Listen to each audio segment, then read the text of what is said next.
Muy buenas noches. El próximo miércoles se cumplirán 40 años del crimen de los Galindos, un quíntuple asesinato nunca resuelto que cegó la vida de 5 personas en una finca situada a pocos kilómetros de la localidad sevillana de Paradas. No hubo juicio ni tampoco imputados, pero no fue un crimen perfecto, sino un acto salvaje y sangriento que quedó impune por varios factores que enseguida analizaremos.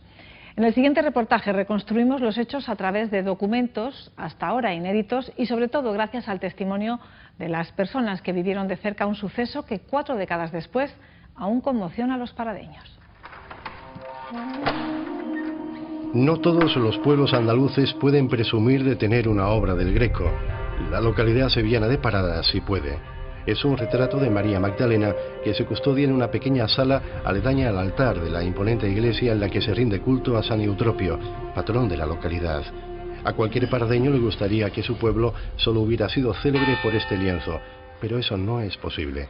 Aunque ya han pasado 40 años, el crimen de los Galindos es una sombra perseverante que aún recorre calles y plazas y que se cuela sin permiso en las conversaciones. Forma parte de la memoria colectiva. Una memoria con recuerdos concretos. Los de Pepe Zapico, por ejemplo, uno de los primeros en llegar a la escena del crimen, acompañado del médico local Alejandro Ercenegui, que llevó consigo a su hijo, Ildefonso, entonces un joven estudiante de medicina cuya perspicacia fue trascendental. O Fabián González, que a punto estuvo de convertirse en la 6ª víctima de la matanza. O Manuel Toro, el abogado que durante 19 años impidió que el caso languideciera y que logró devolver el honor a una familia vilipendiada. O Joaquín Torres, que se convirtió en juez de paz de Paradas justo cuando el caso cobró un nuevo impulso y la solución se rozaba con los dedos.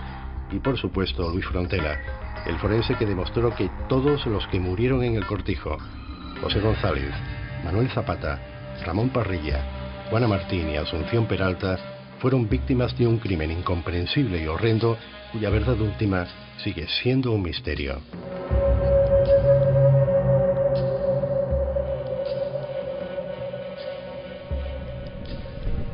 Lo raro no fue que ese día el sol golpeara la tierra como un martillo de lava. Lo realmente extraño de aquel 22 de julio de 1975 es que a las 4 de la tarde una columna de humo se elevara al cielo desde el cortijo, tan alta y tan densa que muy pronto fue visible desde una loma cercana. Antonio Fenet y una cuadrilla de trabajadores regresaban del olivar cuando vieron la humareda. Al llegar a la finca, una enorme pila de pacas de paja era pasto de las llamas en el almiar. Hasta que uno empezó a ver por allí goteos de sangre, la puerta de la casa del capataz cerrada, con el candado por fuera, las llaves no se encontraban, y entonces ya fue la parada a dar cuenta el Fenet de que ahí pasaba algo raro. 2 guardias civiles a bordo de una misma motocicleta fueron los primeros agentes de la autoridad en llegar al cortijo. El cabo Raúl Fernández forzó la casa de los guardeses y enseguida comprendió que no se enfrentaba a un simple accidente. Juana Martín, la esposa del capataz de la finca, había sido asesinada golpeándola salvajemente con una barra de hierro, una pieza de la empacadora conocida como Pajarito. Fue atacada a la entrada de su casa, arrastrada primero y luego llevada en volandas hasta el dormitorio, donde la remataron con un ensañamiento sobrecogedor. Esta mancha de sangre es oscilante. Una dirección derecha, izquierda, son los pasos. Este cadáver estaba siendo llevado por 2 personas.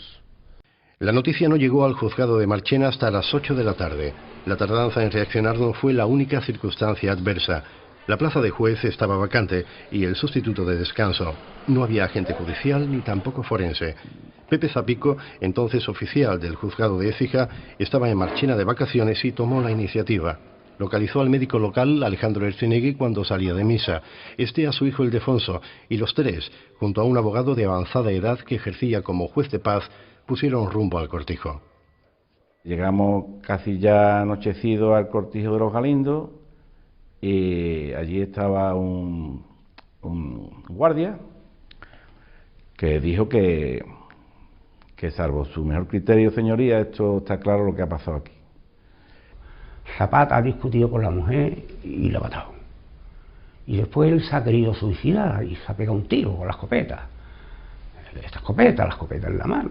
Y lo han llevado hasta la carretera donde acaba la sangre, lo han montado en un coche y lo han llevado a Sevilla. A punto de anochecer, el desorden ya es patente en el caserío. Había mucha gente ya en el cortijo, sí. Pero más gente fueron llegando, conforme... Y allí nadie tomaba ninguna decisión de cerrar aquello, de acotar la zona. Yo a hacer lo mío, a tomar nota, bueno, la inspección ocular se va describiendo paso a paso lo que íbamos dando. Y don Alejandro igual. Don Alejandro a lo suyo, reconocimiento del cadáver, y el hijo de don Alejandro por allí brujuleando. Y vi como algo ardía sobre lo demás, que era como una caña ardiendo. Hasta que vino y dije, Pepe, yo ahí encima de la paja, ahí tiene que estar ardiendo un cuerpo porque ahí sale un hueso. Se pusieron como unas compuertas para subir hasta arriba, porque estaba a la altura de una persona más o menos, un poquito más. La gente tratando de apagar la parte por donde estábamos durmiendo, y efectivamente allí se veía un bulto que después fueron dos. Y un bidón en medio, que después se vio que era el de la gasolina de allí del cortillo. Era el maquinista José González y su esposa Asunción Peralta, aunque sus identidades solo pudieron comprobarse al día siguiente porque los cuerpos estaban carbonizados y casi deshechos. La presencia en la finca de Asunción causó extrañeza porque no era una empleada del cortijo. En poco tiempo se comprobaría que su marido fue a buscarla esa tarde y que juntos regresaron en coche a la finca. Ya había tres cadáveres. Y el cuarto no tardaría en aparecer. Ya era noche cerrada cuando Pepe Zapico y Ildefonso Ercenegui decidieron recorrer el camino de acceso al cortijo iluminando con una pequeña linterna el reguero de sangre que concluía junto a la cuneta. Y donde acababa la huella de sangre, había a la izquierda un montón de pajas que se veía que estaban recién puestas. Vamos al padre, a don Alejandro, dice, bueno, vamos a buscar lo que hay aquí, metió las manos en la paja y dice, aquí hay un cuerpo. Era Ramón Parrilla, tractorista de los Galindos, testigo indiscreto que tuvo la mala fortuna de toparse cara a cara con su asesino cuando regresó de repostar agua potable. Pobre testigo Parrilla, el pobre testigo indiscreto, sin él saberlo, y vio caras, lo dijo el marqués, vio caras que no pudo haber visto, y ya no podía seguir viviendo. Murió tiroteado. El primer disparo destrozó sus brazos porque intentó protegerse el pecho. Malherido y perseguido, buscó refugio en la casa del capataz sin saber que estaba cerrada. Huyó entonces por el camino, donde recibió un segundo disparo y ya en el suelo fue rematado. Y ya pues, avisamos al cabo Raúl, y el cabo Raúl ya dijo, eso ha cambiado todo. A buscar Zapata, que es el que falta. El miedo se extendió por la campiña con la velocidad de un eco. Un asesino múltiple que no podía ser otro que Zapata andaba suelto. En paradas cundió el pánico, se arrancaron puertas y ventanas y las calles quedaron desiertas. Solo rompía el silencio el ir y venir de los padres que salieron a buscar a los jóvenes que habían acudido esa noche a la cercana localidad de Aral, donde se celebraba la fiesta de la Magdalena. Mi padre llegó al pueblo vecino por mí en un taxi para traerme aquí, porque yo entonces iba en un Vespino, y no se atrevía a que yo pasara el camino solo hacia acá de noche, lo mismo que le pasó pues a todos los jóvenes que estábamos allí con las novias, y entonces ya me contó lo que ocurrió. Doña Mercedes Delgado, la auténtica dueña de la finca, llegó al cortijo sobre las 11 de la noche acompañada del administrador. Poco después apareció su marido, Gonzalo Fernández de Córdoba. A nadie le sorprendió que ambos llegaran por separado porque era conocido que el matrimonio no hacía vida en común. El marqués había asistido ese día a un funeral en Málaga. Curiosamente, no viajó en su Mercedes negro, sino en un viejo Renault 4.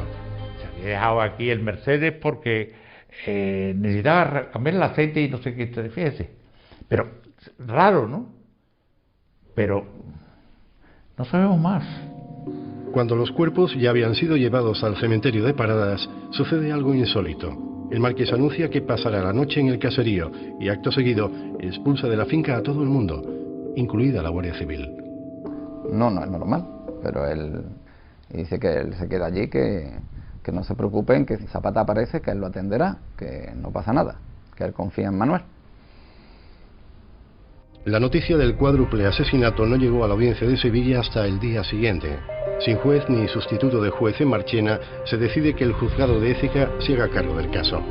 Zapico, que mecanografió de madrugada el primer informe que obra en el sumario y elaboró el croquis de la escena del crimen, regresó a la finca, y lo mismo hizo Ildefonso Ercenegui, esta vez con su cámara Voigtlander, con la que realizaría la mayoría de las fotos que se incluyeron en el expediente. Todo el mundo miraba al marqués, y al administrador, lo lógico. La tarea no resultó sencilla porque el cortijo ya se había convertido en el destino de una romería macabra. Decenas de vecinos se amolaban a su antojo por el caserío y algún periodista alteró el escenario para lograr imágenes con impacto. En apenas 24 horas, cualquier elemento de prueba estaba contaminado. Ya el primer día, estoy convencido, se había destrozado el caso para investigarlo. No hay que achacar eso a la curiosidad o morbosidad de la gente, sino a la negligencia de los investigadores que no establecieron una custodia policial desde el primer momento. Con Zapata desaparecido y 4 cadáveres en la morgue de Paradas, las primeras indagaciones se dirigieron hacia el administrador. Antonio Gutiérrez, exteniente del Ejército, reconoció haber estado en la finca por la mañana. Dijo que se cruzó con Fenet, que habló con Juana, pero que no vio al capataz y que a mediodía regresó a su domicilio. Que está demostrado por quién, porque lo ha dicho él. Es el único que podía decir algo, es el único que quedó vivo de los que estaban allí. Abordar el interrogatorio del marqués no resultó fácil. En 1975 la dictadura agonizaba irremisiblemente, pero el código social del régimen latifundista permanecía inalterable. Gonzalo Fernández de Córdoba y Topete, exteniente coronel del ejército de Franco y descendiente directo del gran capitán, consideraba intolerable que oficiales por debajo de su rango le hicieran preguntas inapropiadas. Venían que interrogar firme y el marqués sentado. Y encima se quejaba porque decía que le hacían preguntas muy impertinentes. Algunas cosas sí fueron aclarándose. Quedó establecido, por ejemplo, que a las 12 del mediodía la cuadrilla de Antonio Fenet fue enviada al Olivar, 2 kilómetros al este del Cortijo, mientras que a Ramón Parrilla se le encargó que repostara agua potable en la llamada Fuente de las Hermanas, situada a unos 4 kilómetros al norte de la finca. Allí no había nada más que la gente que había cuando empezaron los muertos. Otros interrogantes de aquella tarde, sin embargo, han permanecido sin respuesta. Por ejemplo, el color exacto de un coche oscuro que fue visto saliendo del Cortijo rumbo a Sevilla. De la finca salió a las 3:30 de la tarde un coche a toda velocidad por la vereda, levantando polvo por todos lados, huyendo de... ¿Quién iba en ese coche? Que había cometido sin duda lo que fuere.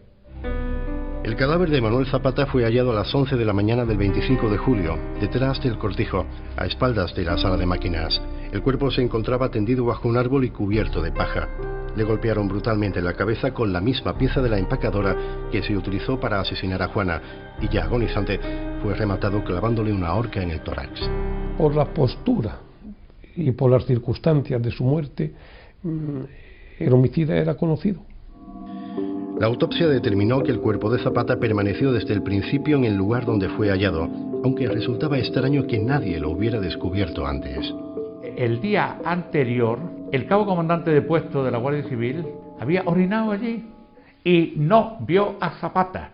En unos metros no vio a Zapata, fue puesto. El cadáver de Zapata fue el último en aparecer, pero muy posiblemente el capataz fue el primero en caer asesinado.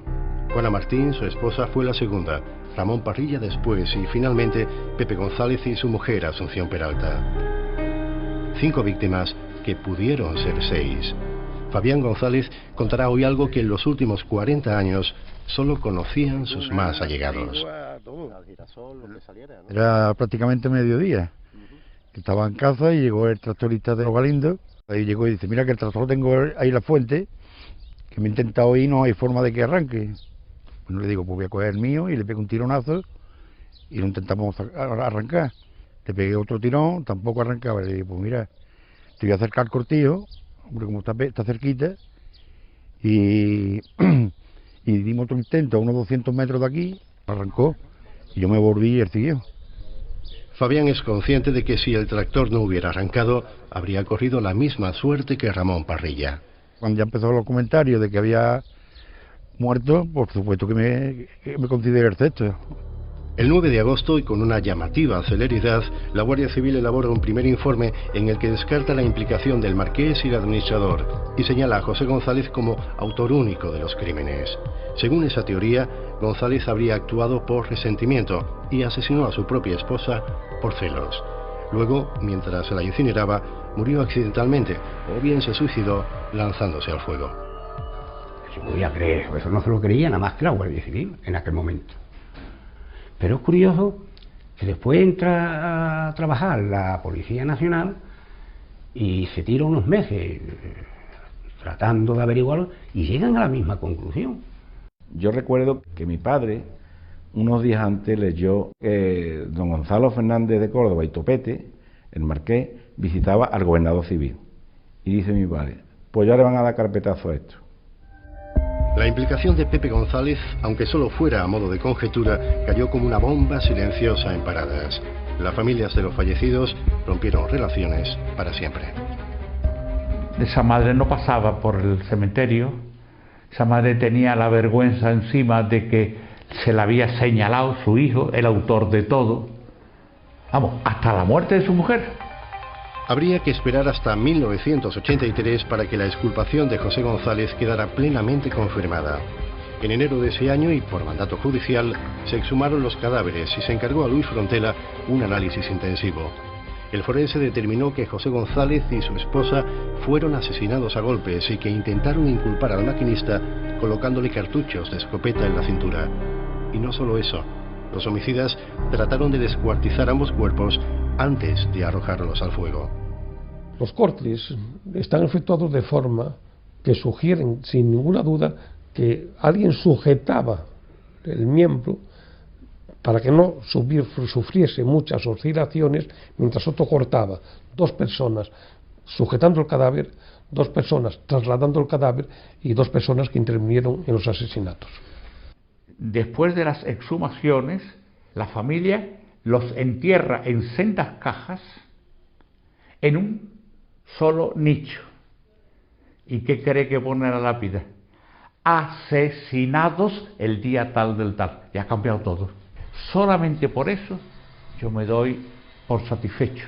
Siquiera hemos logrado limpiar el nombre de Pepe. Yo no sé si fue bueno que el juez de instrucción lo comunicara a la familia. Había que comunicarlo, claro que sí, pero se podía haber dicho en unos términos que no hubieran cortado la investigación de la manera que lo cortaron. Porque uno de los grandes interrogantes del caso quedaba sin respuesta. ¿Por qué José González se marchó de la finca, recogió a su esposa Asunción y juntos, vestidos con ropa de domingo, regresaron al cortejo? Fue allí engañado, porque si él medio sospecha de que va, no vuelve. Entonces, ¿quién ha mandado para allá? Personal de autoridad con Pepe, ante Pepe, ¿no? Eso me autoriza a decir que era el marqués, que no estaba allí, el administrador o alguien así tal y cual. No, pero la teoría de que alguien de autoridad le ha mandado, vaya usted por su mujer, indiscutiblemente está. Y eso es un dato que te hace pensar que alguien le estaba dirigiendo los movimientos. Y alguien que actuaba como cómplice. La clave estuvo al alcance de la mano cuando en 1986 una vecina de la comarca reveló que su marido, guarda de una finca cercana a Los Galindos, le confesó en su lecho de muerte que la tarde del crimen se dio de bruces en un campo de girasoles con un joven, vestido de soldado, que contaba dinero ensangrentado y que repetía una y otra vez lo mismo. Para esto. Ese recluta vinculado a una familia dedicada a la rebusca fue identificado, localizado e interrogado en 1988. Ese muchacho se derrumbó casi ante el doctor Frontela y el comandante de información de la Guardia Civil en Sevilla, y después no, en el Juan no se derrumbó. Un nuevo callejón sin salida. Frontela aún lamenta que se le excluyera de la reconstrucción definitiva, dejando a oscuras una pista tan importante. Esa persona podía haber aportado mucho para el esclarecimiento del crimen. Sin embargo, se apagaron esas luces. Esas luces se apagaron en varias etapas importantes de la investigación. Pero, ¿y el móvil? ¿Qué pudo provocar una matanza semejante?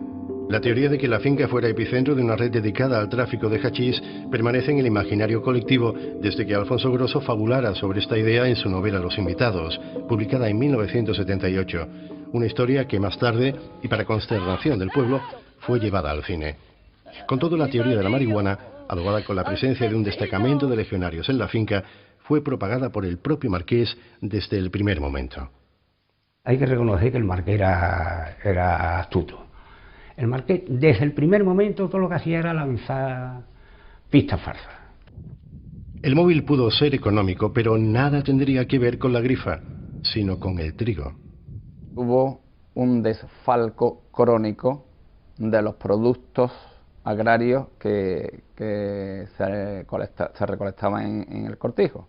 A lo largo de los años van desapareciendo, yo diría que muchos cientos de miles de kilos de trigo, y se vendían a particulares clandestinos, evitando así declarar la producción real al SEMPA, el organismo que fijaba el precio oficial del cereal y obligaba a cada productor a almacenarlo en silos como este de Paradas, todos propiedad del Estado.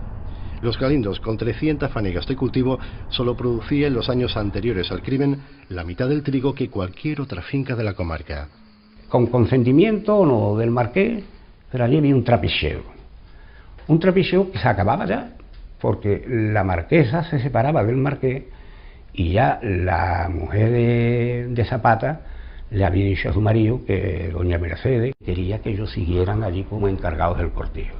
En esa situación supongo que diría, bueno, aquí ya este año no hay trapicheo ni nunca más, ¿no? Y en un momento determinado, pues se empieza una gresca que acaba con la muerte de Manuel, y posteriormente de Juana, y posteriormente de todo el que fue llegando. Se separaron los marqueses, yo tengo que decirlo porque es una realidad, y la finca hizo así.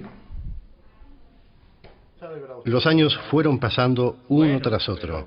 Manuel Toro evitó en 3 ocasiones que el caso fuera cerrado y el crimen de los Galindos se convirtió en una crónica recurrente con cada aniversario. Pero solo eso.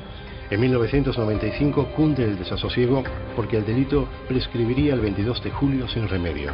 Por mi cuenta intenté hacer algo a lo que pudiéramos agarrarnos para que el caso siguiera abierto y se pudiera seguir investigando.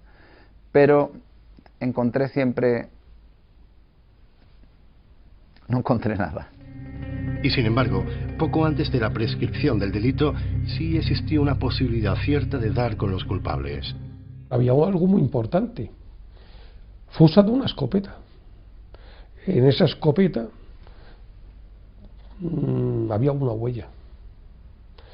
Esa huella había que investigarla. O se enviaba a determinados laboratorios del Scotland Yard, o había que adquirir determinados elementos para poder revelarlo y descubrirlo. ¿Sabe qué pedíamos? 500.000 pesetas nada más. No lo logré. Dejó pasar el tiempo, prescribió el delito y se acabó el problema. Y eso fue todo. No hubo nunca ni juicio ni imputados, solo lápidas. Eso al fin y al cabo es un palo a la justicia, es un fracaso judicial. Un crimen impune, familias rotas, personas que no tenían que haber fallecido muertas, el criminal o los criminales libres. Ese es el drama de Parada. Un sumario de 1500 páginas, 2 novelas, varios libros y cientos de crónicas. El crimen de los Galindos ha generado ríos de tinta, pero la cuestión esencial, ¿quiénes y por qué?, se enfrenta todavía a una página en blanco. El diccionario de la Academia define Galindo como algo torcido y engarabitado, y eso es lo que este caso parece, un garabato que no conduce a ninguna parte. La paradoja es que cuanto más cerca creemos estar, más nos alejamos de la solución definitiva que aclare, de una vez y para siempre, el enigma de un crimen que aún vive agazapado entre el horror y la memoria.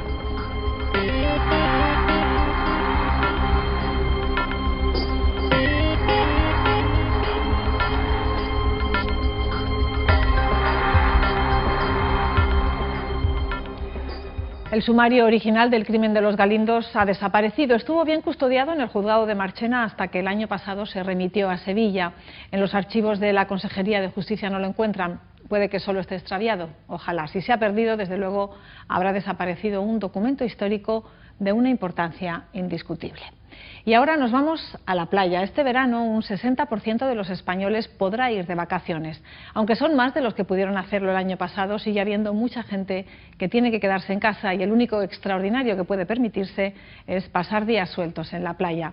Durante la temporada estival, las agencias de viajes, asociaciones e incluso ayuntamientos andaluces organizan excursiones a la costa en un solo día. Es la forma más económica de disfrutar de la playa, salir de la rutina y huir del calor. Saludos, muy buenos días. El calor sigue siendo el protagonista en esta jornada. Se alcanzan temperaturas que han activado la alerta naranja en toda Andalucía. La ola de calor afecta especialmente a las localidades del interior donde se superan los 40 grados. Hace calor, hace calor.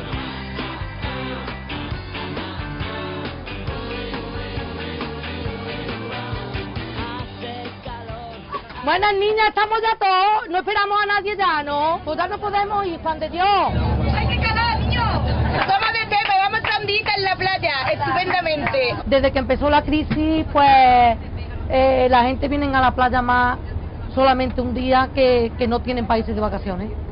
Entonces son 10 euros lo que cuesta venir a la playa y eso por está más dentro de su economía que es una semana de vacaciones. Ya llevamos un par de añillos que no vamos a ningún sitio y entonces pues los miércoles me suelo apuntar o los martes también con otra muchacha y sí, pues esas son mis vacaciones hasta que empiece a trabajar. Vacaciones obligatorias porque no trabajo, entonces son obligatorias.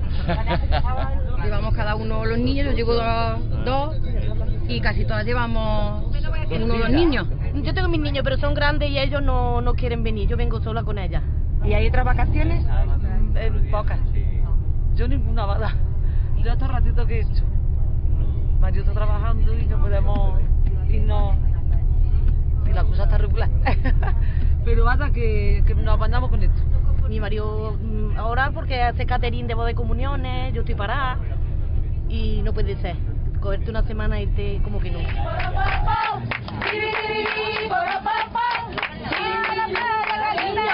Cada 7 aquí, cada uno en su sitio, que yo no quiero irritaciones ni una, ¿eh? Ellas están ocupadas. Venid aquí. Nosotros somos un grupo de mujeres que nos conocemos. Hay algunas que desde siempre, desde que estábamos en el colegio de Parvulitos, otras han añadido después, pero llevamos ya muchos años juntas. Antes veníamos solas, luego ya nos hemos casado, hemos traído a nuestros niños, los niños ya son grandes, unos vienen con novia, otros traemos ya a las nietas, hay ya segunda y tercera generación. Yo trabajo en una cafetería y los miércoles tengo libre y entonces pensé ir a la playa como y ganar un poco de dinero por hacer excursiones. Y la verdad que llevo ya 6 o 7 años y me va muy bien y he hecho un día bueno con mis amigos, con mis conocidos de allí de Cepa y encima pues se gana un dinerito. Los clientes ahora pues suelen ser en un 50% turistas de exterior y gente que viene de aquí, de la región. Generalmente de Córdoba, Sevilla, Granada, los pueblos colindantes de por aquí. Son autobuses que se organizan en los pueblos, pueden ser de, qué sé, pues viene gente de cofradías, comunidades. ¿Cómo habéis venido? ¿Acá habéis venido un grupo? Hemos venido un grupo de Centro de Participación de Mayores de allí de Espejo. Sí. Y entonces pues nos han traído hoy a... Y venimos subvencionadas, ¿eh? Hay que decirlo todo. Más baratito que alquilarse un apartamento. Tenemos ya nuestro límite de económico, no apartamento, no. Mejor a la noche de la casa. ¿Qué estáis con el aperitivo? Sí, ahora estamos con el aperitivo. Estamos muy delgaditos todos. Pero una patata nada más. Lo que trae uno es de todo. Y cada uno aporta lo que tiene. Aquí mi amigo pues tiene un huertecito, aporta el tomate. Yo he tenido también un huertecito de patatas, he traído patatas fritas. Las pensiones de Espejo, haciendo una vida económica como toda la vida la hemos hecho, nos da para esto. 5 euros como ha costado el viaje. Con 600 euros, ¿qué tal se pasa el mes? ¿Llega para todo? Hombre, si estando...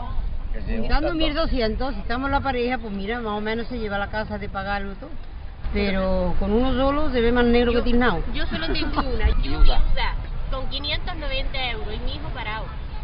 Cuando se paga luz, agua, teléfono, aunque sea lo mínimo, más todos los impuestos que acarrea la casa, pues la verdad es que vivimos prácticamente, esa pensión es de miseria. Día a día. Deseando que llegue el día 1. No sube la luz y el agua, no sube todo el impuesto, y llévame los dineros que tiene el ayuntamiento.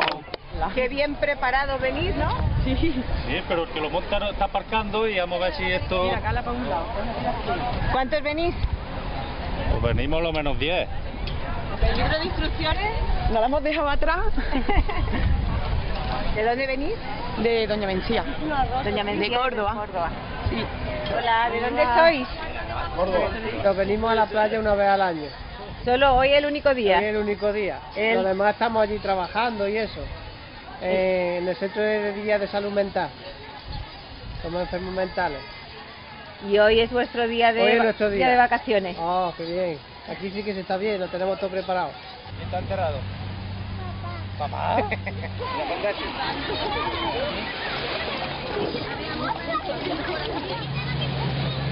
Aquí venimos con la abuela, que ha venido hoy con sus 3 hijas. Estas son las 3 hijas y las respectivas parejas. Y los 2 nietos. Y aquí hemos traído el refresquito para que no se nos caliente mucho el cuerpo. ¿Qué trabajáis? ¿A qué os dedicáis? Soy más molista y estamos ahí ahora, como la construcción está como está, pues vamos y venimos, estamos, no estamos, y hay que aprovechar lo que salga. Y ellos son camareros y todo eso, y cada uno a lo que ahora mismo se puede. Yo soy pintor de brocha gorda. Pintor de brocha gorda, de brocha gorda. Hoy podríamos estar rondando los 40 y tantos grados. La semana pasada una farmacia que tiene el termómetro en la puerta llegó a marcar 49. ¿Se le ha comprado lo de la música? Los cascos con de la música. La casco 10 euros. Muy caro, ¿no?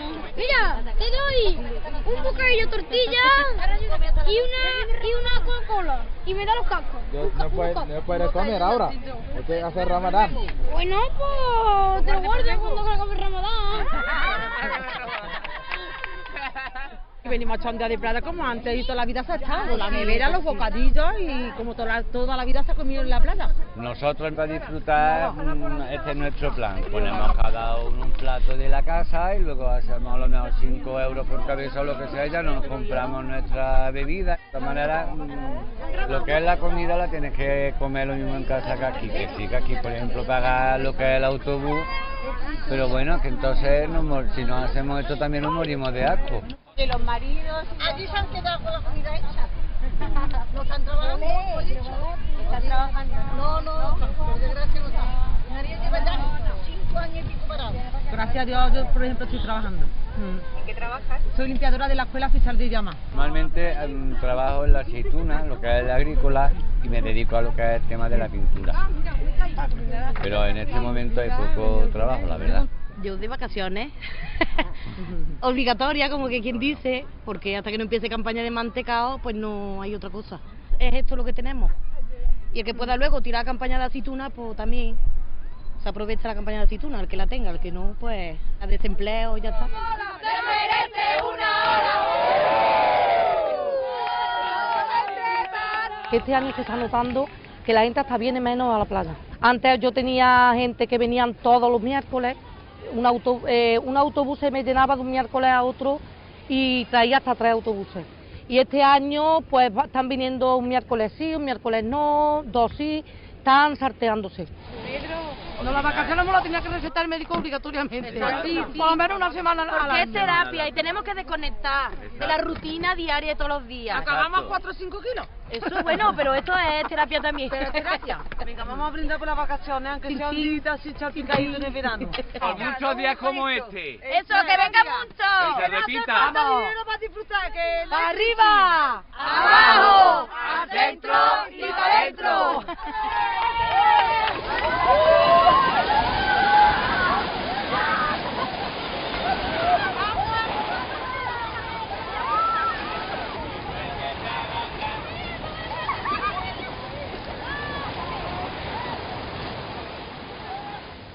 La playa, el destino preferido por los españoles para pasar sus vacaciones, aunque sean, como hemos visto, días sueltos. Y a propósito de vacaciones, nosotros vamos a estar con ustedes todo el verano, a la hora de siempre, para ofrecerles algunos de los reportajes emitidos esta temporada. Así que nos vemos el próximo sábado. Hasta entonces, gracias y muy buenas noches.